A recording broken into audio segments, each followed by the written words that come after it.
আল্লাহ পাক সূরা আলী ইমরানের মধ্যেই বলছেন, ওয়ামান ইয়াবতাগি গায়রাল ইসলামি দীনান ফালা ইউকবাল মিনহু। কেউ যদি ইসলাম ছাড়া, এই পরিপূর্ণ দিনটা ছাড়া অন্য কোনো জীবন ব্যবস্থা তালাশ করে, তার পক্ষ থেকে কশ্চিন কালেও কোনো আমল কবুল করা হবে না। কার কথা? আল্লাহ। একটা জায়গায় আমি ফোকাস করি যে দিন পালন করতে গিয়ে সবচেয়ে বড় চ্যালেঞ্জটা হচ্ছে, সবচেয়ে বড় চ্যালেঞ্জ সেটা হচ্ছে আল্লাহকে পাওয়া।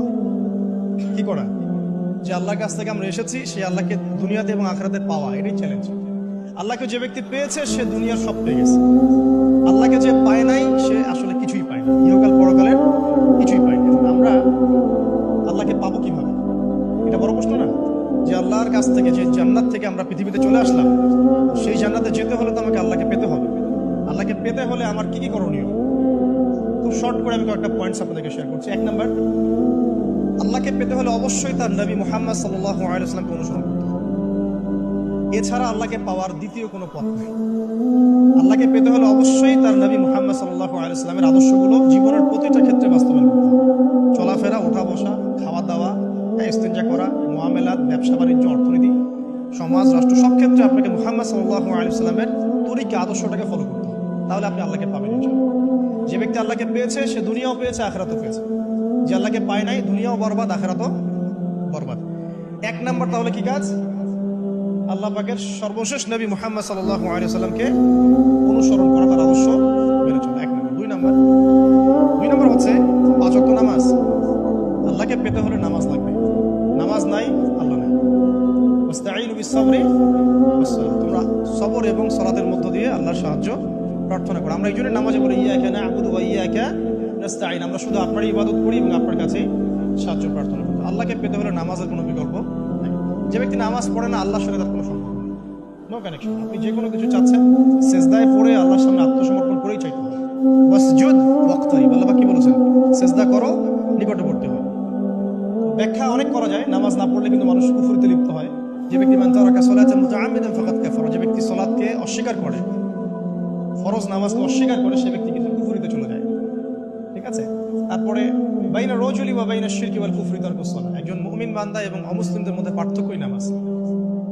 নামাজের বিষয়ে অনেক কথা আমি আগেও বলেছি, আপনারা শুনেছেন, অন্য আলেমদের কাছে শুনেছেন। এক বাক্যে নামাজ না পড়লে ইসলামের রশিটা কেটে যাবে।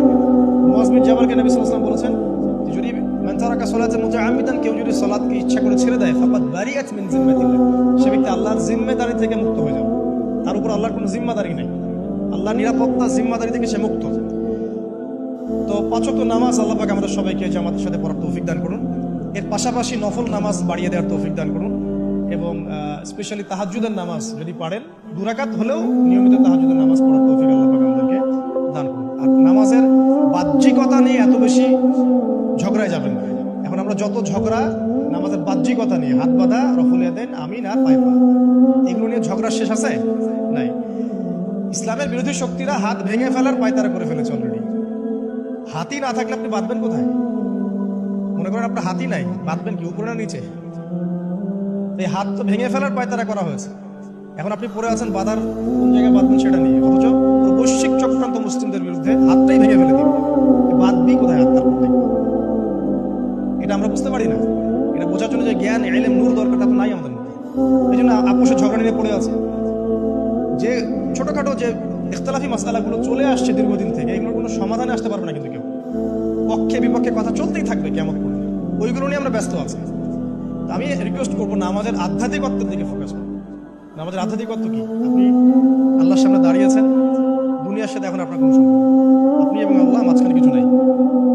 নামাজে যা পড়ছেন, সূরা ফাতিহা, অন্যান্য সূরা, রুকু, তাসবিহ, সিজদা, তাশাহুদ, দুরূদ, অর্থ বোঝার চেষ্টা করেন এবং অর্থের দিকে ফোকাস করেন, আল্লাহকে পাবেন ইনশাআল্লাহ। সিজদায়, রুকুতে যখন যাচ্ছেন, আপনি চিন্তা করেন যে আপনি মহাবিশ্বের মহা শক্তিধর আল্লাহ রাব্বুল আলামিনের সামনে মাথা নত করেছেন। আপনি চিন্তা করেন যে আল্লাহ আপনাকে দেখছেন। এখন যখনই মানুষ নামাজে দাঁড়ায়, আল্লাহ পাক তার দিকে দৃষ্টি নিবদ্ধ করেন, এবং যখন মানুষ এদিক ওদিক তাকানো শুরু করে নামাজে, আল্লাহ পাক মুখ ঘুরিয়ে নেন। হ্যাঁ, নামাজে ওই যে আমরা যে ডিজিটাল নামাজ পড়ি না, এখন ডিজিটাল মানে 4 রাকাত নামাজ 4 মিনিটে শেষ। এক রুকু করলে সিজদা পাওয়া যায় না, সিজদার তাসবিহ পড়লে আবার এদিকে দেখা যায় যে দ্বিতীয় সিজদায় চলে গেছে অলরেডি ওঠার আগে। অনেক ক্ষেত্রে ইমাম সাহেবরাও খুব দ্রুত নামাজ পড়ে, অনেক দ্রুত পড়ে। এত দ্রুত নামাজ পড়াবেন কেন? নামাজ জামাতে পড়লে সংক্ষিপ্ত করতে বলা হয়েছে, কিন্তু এত দ্রুত তো করতে বলা হয়নি। এখনো দেখবেন মক্কা মদিনায় গিয়ে নামাজ দেখবেন, মাশাআল্লাহ, নামাজটা তাদের মাশাআল্লাহ, এটার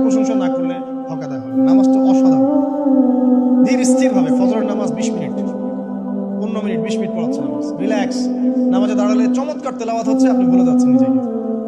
তেলাওয়াত হবে চমৎকার, এবং সবচেয়ে ভালো যদি তেলাওয়াত করতে পারেন তাকে নামাজ দিতে হবে, রিল্যাক্সে নামাজ পড়বে। ক্ষেত্র বিশেষে আপনি শর্ট করতে পারেন, কিন্তু সবসময় কেন আমরা 4 রাকাত নামাজ 3 মিনিটে শেষ করে দিই? আবার নামাজের পর দোয়াটা হবে লম্বা, অথচ নামাজটাই ছিল দোয়া, নামাজটাই কিন্তু দোয়া। এখন সেজদায় আমরা যদি কান্নাকাটি করতে না শিখি, আল্লাহর সামনে আমি মাথা নত করেছি, এখানে নিজের মনের যত আবেগ আকুতি দোয়া এগুলো আল্লাহর সামনে ঢেলে না দিতে পারি, এই দোয়া কালাম না শিখি, তাহলে তো নামাজের আধ্যাত্মিকতা অর্জন করি না। সাহাবীরা কেমন করে নামাজ পড়তেন যে নামাজ পড়ার পরেও তাদের গা থেকে তীর বের করা যায়? কিভাবে তারা নামাজ পড়তেন? তাহলে নবী সাল্লাল্লাহু আলাইহি ওয়াসাল্লাম কিভাবে নামাজ পড়তেন যে নামাজ পড়ার ফলে তার পা মোবারক ফুলে যাইত? 1 রাকাতে তিনি 4 পারা কোরআন তেলাওয়াত করতে পারলেন কিভাবে? তাদের নামাজ আর আমাদের নামাজ, আল্লাহ রাব্বুল আলামিন তার রাসূলের মাধ্যমে একটা হাদিসে জানিয়েছেন যে এমনও অনেক নামাজি আছে, নাউযুবিল্লাহ, আল্লাহ পাক আমাদেরকে তাদের অন্তর্ভুক্ত না করুন, যে নামাজ পড়ার পরে আল্লাহ রাব্বুল আলামিন এই নামাজটাকে ওই নামাজের মুখের উপর নিক্ষেপ করে দেয়, তোমার নামাজের আমার কোনো দরকার নেই। আল্লাহ পাক আমাদেরকে হেফাজত করুন। ধীর স্থির ভাবে পড়ে, রিল্যাক্স, তার আর কিচ্ছু নাই। ওয়ামা খালাকতুল জিন্না ওয়াল ইনসা ইল্লা লিয়াবুদুন, শুধুমাত্র আল্লাহর ইবাদত করার জন্যই তো পৃথিবীতে এসেছে। হোক না দোকানটা 5টা মিনিট পরে খুললে কি হবে? হ্যাঁ, জমিতে আধা ঘন্টা পরে গেলে কি হবে? যে আল্লাহ পাক আপনাকে বাঁচিয়ে রাখতে পারেন, সে আল্লাহ পাক আল্লাহর পথে সময় দিলে আপনাকে অফুরন্ত রিজিকও তো দিতে পারেন না? আপনি আল্লাহর হয়ে যান, বাকি সব আল্লাহ আপনার দায়িত্ব নিয়ে নেবেন। সব আপনি নিজে আল্লাহর হয়ে যান, আপনার সবকিছু দায়িত্ব কে নিয়ে নেবে?